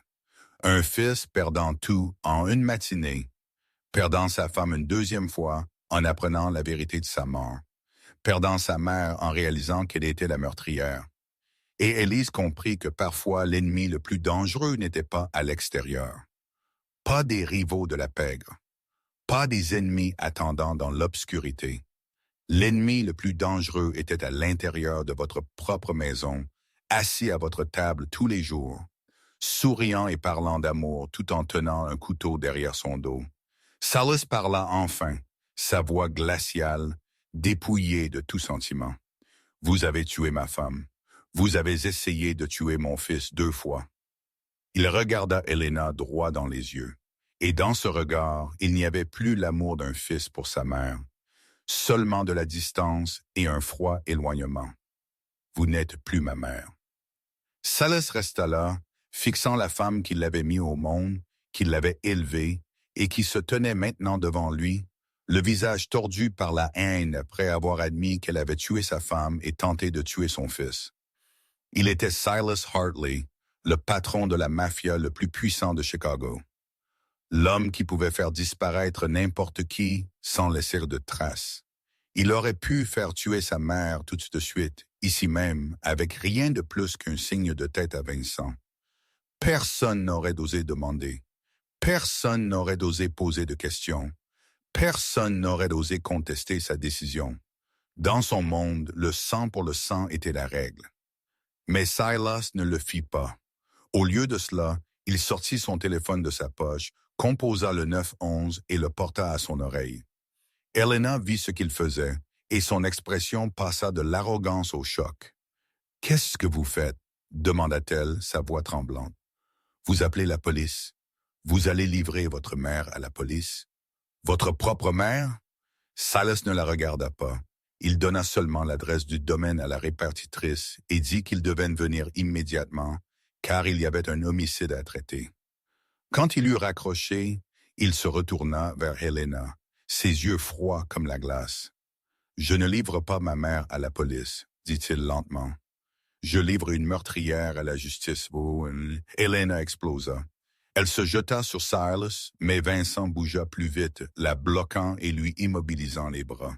« Vous le regretterez. » Helena cria, sa voix déchirant l'air du bureau. « C'est moi qui vous ai mis au monde. Sans moi, vous n'êtes rien. Vous étiez un enfant que personne ne regardait jusqu'à ce que je vous élève, jusqu'à ce que je vous fasse, jusqu'à ce que je vous apprenne à être un homme. Et c'est comme ça que vous me traitez? » Silas ne répondit pas. Il lui tourna simplement le dos, face à la fenêtre, regardant la vaste pelouse devant le domaine. « Derek ne vous pardonnera jamais. » Helena continuait à crier. « Vous allez perdre votre frère et votre mère. Vous n'aurez personne. Vous serez seul pour le reste de votre vie. Vous m'entendez? Seul pour le reste de votre vie. » Silas ne se retourna toujours pas. Il se tenait le dos droit, les épaules rigides, une statue de pierre au milieu d'une tempête. 15 minutes plus tard, des sirènes de police retentirent au-delà du portail. 2 voitures de patrouille entrèrent dans l'allée et 4 officiers y sortirent. Vincent les conduisit dans le bureau et ils menottèrent Helena Hartley, lui disant ses droits Miranda comme si elle était une criminelle ordinaire et non la mère du chef de la mafia le plus puissant de la ville. « Sil !» hurla Helena alors qu'il la menait vers la porte. Et maintenant, l'arrogance était partie, remplacée par la panique et le désespoir. « Regardez-moi, vous ne pouvez pas me faire ça. C'est moi qui vous ai mis au monde. Je vous aime. J'ai tout fait pour la famille, pour vous, pour Derek. Vous ne pouvez pas m'abandonner. » Silas ne se retourna pas. Il se tenait dos à elle, regardant par la fenêtre, comme s'il n'entendait rien. Les cris d'Helena résonnèrent dans le couloir, dévalèrent l'escalier, se répandirent dans la cour avant, puis s'estompèrent alors qu'elle était poussée dans la voiture de police. Le moteur démarra. Le hurlement de la sirène diminua à mesure que la voiture s'éloignait du domaine. Et puis il y eut le silence complet. Silas était toujours là, immobile. Élise vit ses épaules commencer à trembler légèrement au début, puis plus fort jusqu'à ce que tout son corps tremble comme une feuille dans la tempête. Elle s'approcha, se déplaça pour voir son visage, et elle vit quelque chose que personne à Chicago n'avait peut-être jamais vu. Silas Hartley pleurait. Des larmes coulaient silencieusement sur son visage anguleux, tombant sur le sol en petites gouttes. Le plus notoire patron de la mafia de la ville, l'homme que toute la pègre craignait, se tenait seul dans son bureau et pleurait comme un enfant qui avait tout perdu. Élise ne parla pas. Elle n'offrit pas de réconfort creux. Ne dit pas que tout irait bien. Ne dit pas qu'il avait fait la bonne chose. Elle se tint simplement à côté de lui en silence, lui faisant savoir qu'il n'était pas seul, lui faisant savoir qu'il y avait quelqu'un ici avec lui dans le moment le plus sombre de sa vie. Parfois, une présence silencieuse était la seule chose qui comptait. « Caroline », murmura Silas, sa voix brisée par la douleur. « Je suis désolé. Je ne savais pas. Pendant 2 ans, je ne savais pas. J'ai laissé ma mère vous tuer, et je ne l'ai jamais su. » Élise tendit la main, prit la main de Silas là où elle pendait à son côté, et la serra doucement. Cette nuit-là, après que la police transportant Helena se fut éloignée du domaine, Silas ordonna de préparer une nouvelle chambre pour Mason. Il ne voulait pas que son fils dorme une nuit de plus dans la chambre qui avait abrité 6 mois de cauchemar. La chambre où l'oreiller maudit avait tourmenté le garçon nuit après nuit. La nouvelle chambre était juste à côté de la chambre de Silas, plus lumineuse avec une grande fenêtre orientée à l'est pour capter la première lumière du matin. Rosa la nettoya, les yeux encore rouges d'avoir pleuré. Elle changea les draps, mit un nouvel oreiller, leur étala une nouvelle couverture. Tout cela acheté cet après-midi, intouché par quiconque, immaculé et propre. Silas fit aussi venir un prêtre au domaine pour prier sur l'ancienne chambre de Mason. Le vieux prêtre récita des prières d'une voix chaude et régulière, aspergeant d'eau bénite les quatre coins, demandant la paix et que toute obscurité persistante soit chassée. Après le départ du prêtre, Rosa demanda la permission d'effectuer un petit rituel de sa tradition mexicaine. Elle alluma une botte de sauge, laissant la fumée blanche dériver à travers l'ancienne chambre, murmurant des prières en espagnol qu'elle avait apprises de sa grand-mère enfant. Élise observa depuis l'embrasure de la porte. Elle ne croyait pas au surnaturel, ne croyait pas au charme ou aux malédictions. Elle appartenait à la science et à la médecine, mais elle comprenait la valeur de rituels comme ceux-ci. Parfois, l'esprit avait besoin de guérison avec le corps. Parfois, les gens avaient besoin d'actions symboliques pour marquer la fin d'un chapitre sombre et le début d'un nouveau. Pour Mason, ces rituels l'aideraient à croire que l'obscurité avait vraiment été repoussée, qu'il était en sécurité, que plus rien ne pouvait le blesser. Quand la nuit tomba, Élise s'assit à côté du lit de Mason dans la nouvelle chambre, le regardant serrer un vieil ours en peluche contre sa poitrine. Elle commença à chanter une douce berceuse, une simple mélodie que sa mère lui chantait quand elle était petite. Des mots sur les étoiles et les doux rêves. Mason écouta, ses grands yeux devenant lentement lourds, son petit corps se relaxant dans le confort du nouveau matelas. « Mademoiselle Élise », murmura le garçon, sa voix déjà épaisse de sommeil. « Où est grand-mère » Élise continua à lui caresser les cheveux, sa voix douce et régulière. « Grand-mère a dû partir un moment. Tu n'as pas à t'inquiéter. Dors juste. Tout ira bien. » Mason resta silencieux un instant, puis murmura. « Je n'ai plus peur. Mon nouvel oreiller ne parle pas. J'aime cet oreiller. » Le cœur d'Elisa se serra à ces mots, mais elle ne laissa rien transparaître. Elle continua de chanter, de lui lisser les cheveux jusqu'à ce que la respiration de Mason devienne lente et profonde, jusqu'à ce qu'il s'endorme complètement. Pour la première fois en 6 mois, Mason dormit sans crier. Pour la première fois en 6 mois, aucun cauchemar ne le tira de son sommeil à 2 heures du matin. Pour la première fois en 6 mois, le visage du garçon parut paisible dans son sommeil. Pas de ligne d'inquiétude, pas de sueur froide, seulement le calme d'un enfant de 5 ans rêvant de doux rêves. Silas se tenait derrière la porte, observant par la fente étroite laissée ouverte. Il regardait son fils dormir profondément.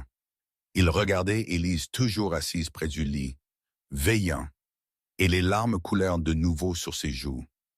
Mais cette fois, ce n'étaient pas des larmes de douleur, pas des larmes de colère ou de désespoir. C'étaient des larmes de soulagement, les larmes d'un père voyant enfin son enfant en paix. Rosa se tenait à côté de Silas, pleurant aussi. « Il peut enfin dormir, » murmura-t-elle. « Il peut enfin se reposer. » Le lendemain matin, lorsque le premier rayon de soleil inonda la fenêtre, Mason se réveilla après 6 heures ininterrompues. Il s'assit dans son lit, frottant ses yeux, et regarda la nouvelle pièce avec émerveillement, comme s'il ne pouvait pas croire qu'il venait de vivre une nuit entière, sans être réveillé par des cauchemars. Puis il sauta et courut en bas dans la salle à manger où Silas l'attendait. « Papa !» cria Mason, et sur sa bouche un sourire éclatant. Le premier depuis 6 mois. « J'ai si bien dormi, je n'ai pas fait de cauchemar. J'ai rêvé de maman, papa. Elle était si belle. Elle a dit qu'elle m'aimait. » Silas se leva, alla vers son fils, s'agenouilla et tira le garçon dans ses bras. Il le serra fort, sentit sa chaleur, sentit le battement régulier de ce petit cœur, et il murmura à l'oreille du garçon, « Maman t'aime, et moi aussi je t'aime pour toujours. » Une semaine passa après l'arrestation d'Elena. Mason s'était de nouveau stabilisé. Il dormait bien chaque nuit dans la nouvelle chambre à côté de celle de son père. Plus de cauchemars, plus de cris au milieu de la nuit. Il commença à manger normalement, ses joues devenant plus roses, prenant près de 4 livres, et son sourire retrouva ce visage innocent. Le travail d'Élise au domaine Hartley était terminé. Elle avait été appelée pour s'occuper d'un enfant sans sommeil, et maintenant cet enfant était en bonne santé. Il n'y avait aucune raison pour elle de rester. Élise emballa ses quelques affaires, se préparant à partir le lendemain matin pour retourner à son petit appartement exigu et aux longues heures de travail interminables à l'hôpital du comté de Cook. Lors de sa dernière nuit au domaine, Élise ne put dormir. Elle sortit sur le balcon du 2e étage d'où elle pouvait voir tout Chicago scintiller de lumière dans l'obscurité. Elle s'appuya contre la balustrade, regardant la ville, essayant de ne pas penser à partir demain. Quitter Mason, quitter Silas. Vous allez partir sans dire au revoir. La voix de Silas vint de derrière elle. Élise se retourna et le vit debout dans l'embrasure de la porte du balcon, toujours en chemise blanche avec les manches retroussées, ses cheveux noirs légèrement ébouriffés, comme s'il n'avait pas dormi non plus. « J'ai pensé que ce serait plus facile comme ça. » Élise répondit, se tournant de nouveau vers la ville. « Plus facile pour qui? » demanda Silas, s'approchant d'elle. « Pour moi, admit Élise. Et peut-être pour vous aussi. » Silas ne parla pas un moment. Il resta juste à côté d'elle, fixant les lumières clignotantes de Chicago. Puis il commença à parler, sa voix basse et lente, comme s'il ouvrait une porte qui avait été verrouillée pendant des années. « Vous savez, Caroline a été la première personne qui m'a regardé comme si j'étais humain, dit-il, ses yeux gris fixés sur la nuit. Pour tous les autres, j'étais Silas Hartley, le patron de la mafia, le tueur, le monstre. Il me craignait ou il voulait m'utiliser ou il voulait me tuer. Personne ne voyait qui j'étais derrière tous ces noms. Mais Caroline était différente. Avec elle, j'étais juste Silas, un homme normal. Un homme qui pouvait aimer, qui pouvait rire, qui pouvait pleurer. Elle était la seule qui ait jamais vu le vrai moi. Silas fit une pause et prit une profonde inspiration. Quand elle est morte, j'ai pensé que je ne ressentirais plus jamais rien. J'ai pensé que la partie humaine de moi était morte avec elle. Tout ce qu'il me restait, c'était la coquille, le chef de la mafia froid que tout le monde craignait. Je ne vivais que pour Mason, seulement pour mon fils. Il était la seule raison pour laquelle je me levais encore tous les matins. Il se tourna vers Élise, et dans ses yeux gris, il y avait un regard qu'elle n'avait jamais vu auparavant. « Puis vous êtes venu, dit-il.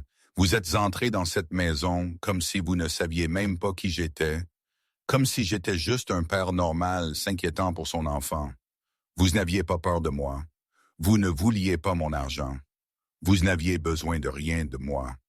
Vous vouliez juste sauver mon fils, un enfant que vous n'aviez jamais rencontré, jamais connu. Vous m'avez parlé directement. Vous m'avez dit de me contrôler. Vous avez argumenté avec moi comme vous pensiez que j'avais tort. Personne à Chicago n'oserait faire ça. Mais vous l'avez fait, et vous m'avez fait ressentir à nouveau. Pour la première fois en 2 ans, j'ai ressenti autre chose que la douleur et le vide. » Élise resta silencieuse, son cœur battant plus vite.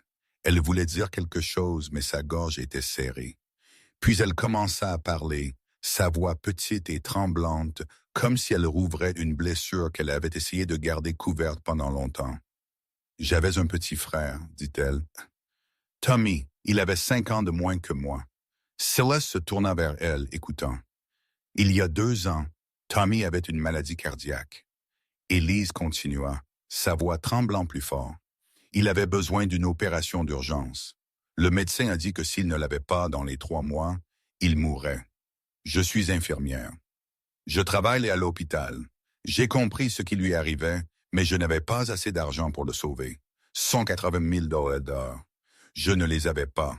J'ai fait des corps supplémentaires, emprunté partout où je pouvais, vendu tout ce qui avait de la valeur, Mais ce n'était toujours pas suffisant. Les larmes commencèrent à couler sur les joues d'Élise, mais elle ne s'arrêta pas. « Tommy est mort sur la table d'opération, » dit-elle, sa voix se brisant.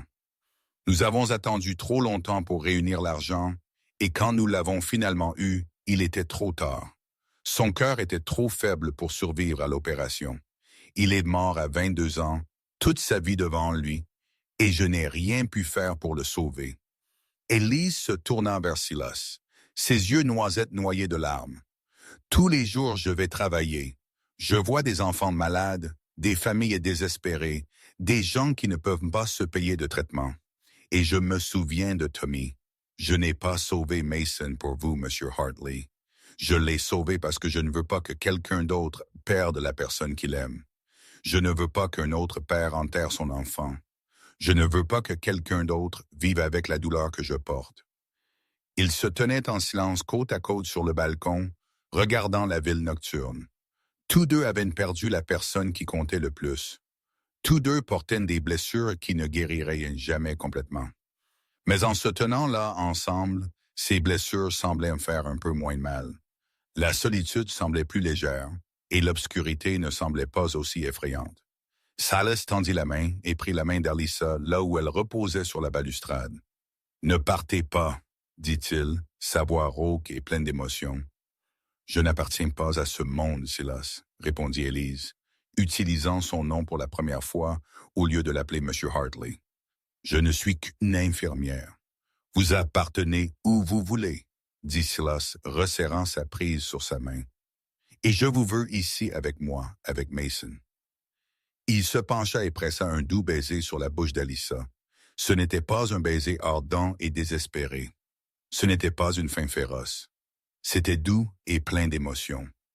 Un baiser entre deux âmes brisées qui s'étaient enfin trouvées. Un baiser entre deux personnes qui avaient tout perdu et apprenaient à espérer à nouveau. De petits pas résonnèrent derrière eux, et ils sursautèrent tous les deux et se retournèrent. Mason se tenait dans l'embrasure de la porte du balcon, les yeux grands ouverts et étonnés, la bouche ouverte. « Papa a embrassé mademoiselle Élise. » Le garçon lâcha, sa voix lumineuse de choc et de délice. Une semaine après cette nuit sur le balcon, Silas demanda à Élise de venir dans son bureau. Elle entra et le trouva assis derrière le familier bureau en chêne, une grande enveloppe blanche posée devant lui. Silas se leva quand il la vit, son expression sérieuse, mais ses yeux chaleureux. « Ceci est mon remerciement, » dit-il, faisant glisser l'enveloppe vers Élise. « Vous avez sauvé mon fils quand personne d'autre ne le pouvait. Pas 18 spécialistes coûteux venus du monde entier. Pas les millions de dollars que j'ai investis. Vous, une infirmière d'un hôpital public, la seule personne qui a fait la chose la plus simple à laquelle personne d'autre n'a pensé. Vous avez écouté mon enfant. » Élise ouvrit l'enveloppe et s'immobilisa lorsqu'elle vit le chèque à l'intérieur. 500 000 $, plus d'argent qu'elle ne pourrait en gagner en une vie. « Monsieur Hartley, » dit-elle, sa voix tremblante. Puis elle s'arrêta et se corrigea. « Silas, je ne peux pas prendre ça. Je ne l'ai pas fait pour l'argent. Je vous l'ai dit. »« Je sais, » dit Silas en contournant le bureau pour se tenir devant elle. « C'est exactement pourquoi je veux que vous le preniez. Vous ne l'avez pas fait pour l'argent. Vous l'avez fait par gentillesse, par empathie, parce que vous ne vouliez pas que quelqu'un d'autre perde la personne qu'il aime. Mais la gentillesse ne signifie pas que vous devez vivre dans la pauvreté. La décence ne signifie pas que vous devez refuser ce que vous méritez. » Il la fixa du regard. « Vous m'avez dit que votre frère est mort parce que vous n'aviez pas assez d'argent pour son traitement. Combien de familles là-bas sont confrontées à la même chose en ce moment? Combien d'enfants attendent de mourir parce que leurs parents n'ont pas 180 000 $? Utilisez cet argent pour eux, Élise. Pour les enfants comme Tommy, créez un fonds. Aidez les familles qui ne peuvent pas payer les soins de leurs enfants. Transformez votre douleur en quelque chose qui compte. » Élise baissa les yeux vers le chèque dans sa main, son cœur battant follement dans sa poitrine. Elle pensa à Tommy, à son sourire, à son rêve de devenir enseignant, un rêve qu'il n'avait jamais eu la chance de vivre. Elle pensa aux centaines de familles qu'elle avait rencontrées à Cook County, des mères pleurant dans les couloirs de l'hôpital, des pères impuissants regardant leurs enfants dépérir, des enfants qui ne comprenaient pas pourquoi ils devaient souffrir pendant que le monde extérieur continuait de tourner. « Je le prendrai », dit finalement Élise, levant la tête pour regarder Silas. « Mais à une condition, 400 000 $ seront utilisés pour créer le fonds Tommy Monroe, dédié à aider les enfants pauvres à payer leurs factures de l'hôpital. Et 100 000 $ je les garderai pour rembourser la dette médicale restante de l'opération de Tommy et pour stabiliser ma vie. » Silas sourit, l'un des rares sourires qu'Élise lui avait jamais vus. « C'est pourquoi je vous aime, dit-il doucement. » Après cela, Silas appela Rosa dans la pièce. La nounou entra l'air anxieux, ne sachant pas ce qu'elle avait fait de mal. Mais au lieu de la gronder, Silas lui tendit une autre enveloppe.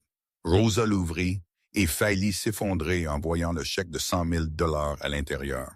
« Vous avez été la première personne à réaliser que Mason était blessé, » dit Silas, sa voix sincère. « C'est vous qui avez appelé Élise quand personne d'autre ne croyait que quelque chose n'allait pas. Sans vous, rien de tout cela ne serait arrivé. Mon fils aurait pu mourir. » Rosa s'effondra, les larmes coulant sur son visage. « Merci, » sanglota-t-elle. « Merci de m'avoir cru.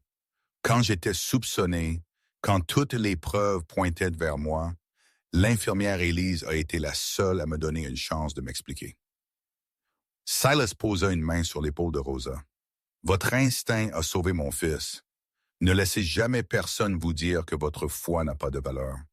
Ne laissez jamais personne vous faire douter de vous-même. » Rosa décida qu'elle utiliserait l'argent pour faire venir sa mère du Mexique aux États-Unis pour un traitement.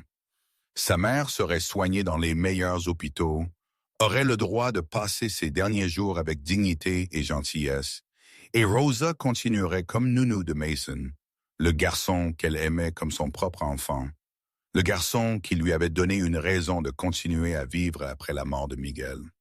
Cette nuit-là, Élise était assise seule dans sa chambre, fixant le chèque dans sa main. Elle pensa à Tommy, à son sourire éclatant, à son rêve de devenir enseignant, un rêve qu'il n'avait jamais eu la chance de vivre. « Petit frère, murmura-t-elle, tandis que les larmes coulaient sur ses joues. « Je vais sauver d'autres enfants en ton nom. Tu ne seras pas mort pour rien. Ton nom vivra dans le cœur des enfants que le fonds Tommy Monroe sauvera. » 6 mois plus tard, Elena Hartley comparut devant un tribunal fédéral accusée de meurtre au premier degré pour Caroline Hartley et de conspiration pour commettre un meurtre contre Mason Hartley. Le procès dura 3 semaines, rempli de preuves irréfutables.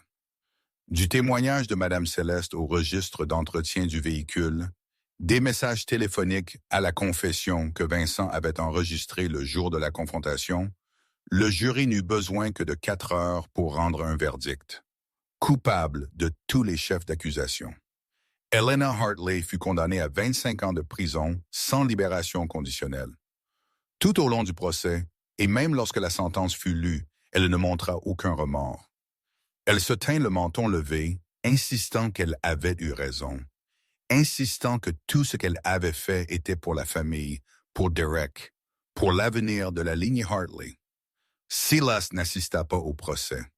Il avait dit au revoir à sa mère le jour où la voiture de police l'avait emmené du domaine, et il n'avait plus besoin de la revoir. Derek Hartley quitta Chicago juste après l'arrestation de sa mère. Il s'inscrivit à un programme de lutte contre la dépendance aux jeux dans une autre ville, suivit une thérapie hebdomadaire et essaya de reconstruire sa vie à partir des décombres. Chaque mois, Derek appelait Mason, parlant à son neveu de l'école, des amis, de choses ordinaires qu'un oncle ordinaire demanderait. Il essayait de devenir un bon oncle, même s'il savait que le chemin à parcourir était encore long. Silas autorisait les appels, mais gardait ses distances. Il n'était pas prêt à pardonner complètement, et peut-être ne le serait-il jamais. Mais il ne voulait pas non plus que Mason perde le dernier parent restant du côté de son père. Mason avait 6 ans maintenant, un garçon joyeux et en bonne santé, rien à voir avec l'enfant pâle et émacié d'il y a 6 mois. Il avait pris 11 livres, avait grandi en taille, ses joues toujours roses, ses yeux toujours brillants. Il allait dans une école privée près de chez lui, avait des amis, était aimé de ses professeurs, et le plus important, il dormait bien chaque nuit. Plus de cauchemars, plus de cris à minuit, plus de terreur invisible. Mason avait retrouvé l'enfance qu'il méritait. Le fonds Tommy Monroe fonctionnait officiellement depuis 4 mois et avait aidé 47 familles à payer les factures d'hôpital de leurs enfants. 7 enfants avaient reçu des opérations chirurgicales, des traitements, avaient été sauvés par l'argent du fonds. Silas y contribuait discrètement chaque mois sans que personne n'ait besoin de le savoir, sans vouloir de crédit. Il voulait seulement aider parce que c'était la bonne chose à faire. Elise dirigeait le fonds. Elle s'assurait que chaque dollar atteignait les personnes qui en avaient vraiment besoin. Pas un sou gaspillé, pas un sou perdu. Elise travaillait toujours comme infirmière à l'hôpital du comté de Cook. Elle n'abandonnait pas le travail qu'elle aimait, même si elle n'avait plus à se soucier de l'argent. Mais sa vie avait changé. Elle avait un nouvel appartement dans un quartier plus sûr, une nouvelle voiture sur laquelle elle pouvait compter. Et chaque week-end, elle allait au domaine Hartley pour être avec Silas et Mason. Silas et Elise sortaient ensemble lentement, sans se précipiter, se respectant, laissant leurs sentiments grandir de manière naturelle. Ils portaient tous deux des blessures du passé et ils comprenaient que la guérison prenait du temps. Mason avait récemment commencé à appeler Elise ma Mademoiselle Elise au lieu de simplement Mademoiselle Elise comme il le faisait avant. Un week-end, alors qu'ils prenaient leur petit déjeuner tous les trois, le garçon leva soudain les yeux et demanda « Mademoiselle Elise, pouvez-vous être ma maman ?» Elise ne répondit pas tout de suite. Elle le serra seulement dans ses bras et le tint fort, ses yeux noisettes brillants de larmes. Sias les regarda et sur sa bouche il y avait un sourire. Le premier vrai sourire qu'il avait porté depuis des années. Maintenant, Elise était assise dans son petit bureau à l'hôpital, regardant le mur où étaient accrochés 2 dessins que Mason avait faits pour elle.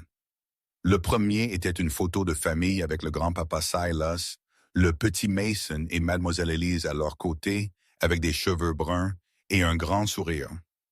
Le second montrait Mason courant dans un parc sous un soleil doré éclatant, un ciel bleu et de l'herbe verte, une image débordant de joie et d'espoir. Elle pensa au chemin étrange qu'il avait mené ici, d'une infirmière pauvre répondant à un appel tardif à une femme qui avait sauvé un enfant, exposé un complot familial terrifiant et trouvé l'amour là où elle s'y attendait le moins.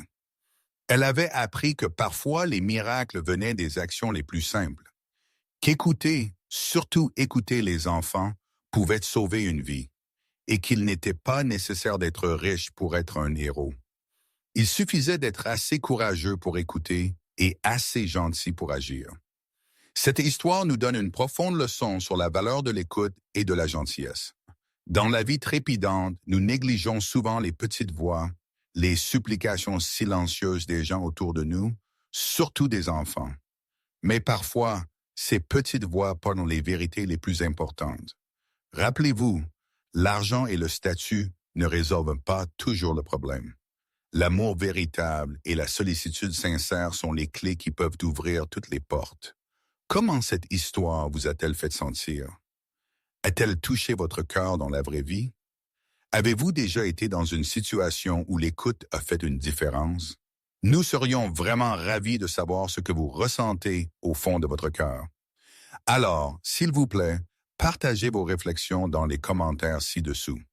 Si vous avez aimé cette histoire, n'oubliez pas de liker et de partager cette vidéo avec les gens que vous aimez. Et si vous n'êtes pas encore abonné à notre chaîne, abonnez-vous maintenant pour ne pas manquer nos histoires quotidiennes. Nous vous remercions sincèrement d'avoir regardé jusqu'à la dernière minute. Nous souhaitons à tous ceux qui regardent cette vidéo une bonne santé, une vie joyeuse et des journées remplies de paix et de bonheur. Au revoir et nous vous reverrons dans la prochaine vidéo.